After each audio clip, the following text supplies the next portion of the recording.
Ben d'abord, il faut saluer le fait que l'autorité monétaire puisse prendre en main la situation pour ne pas rendre l'environnement financier frémissant ou bien le système bancaire frémissant, tout simplement parce qu'il y a ces querelles-là. Et ces querelles on doit le signaler, dépendent d'abord du système bancaire, en tout cas concernent le système bancaire et non les assurances et les autres structures comme les tribunaux qui doivent effectivement rapatrier les fonds auprès de la SEDEC. Ça, c'est la première chose.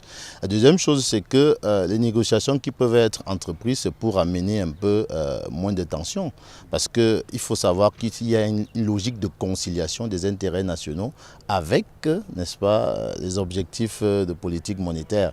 Et quand on parle d'objectifs de politique monétaire, c'est de dire qu'il y a une stabilité financière que la COBAC garantit et qu'il faudrait peut-être assurer.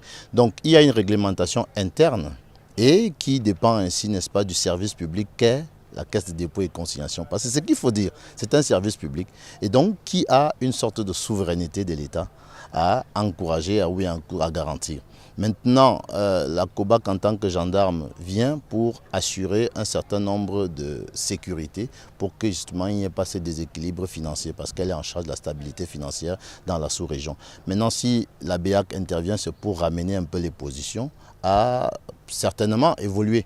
Dans le sens où il y avait une crainte que l'on puisse rapatrier, par exemple, les fonds, les 1500 milliards de francs CFA qui avaient déjà été déposés par certains instituts, et la BEAC elle-même d'ailleurs, et plus maintenant d'autres banques, et puis maintenant savoir s'il faut continuer. Et comme nous disons, il y a les autres structures qui sont redevables et qui sont éligibles justement au transfert de ces fonds au niveau de la SEDEC qui ne sont pas mises en marche. Donc ils doivent être là.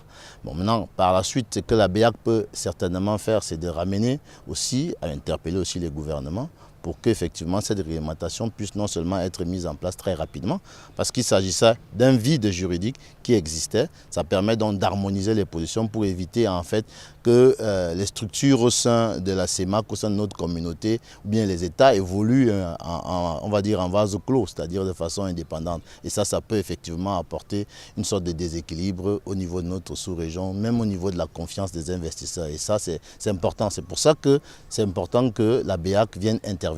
Ça, c'est d'un point.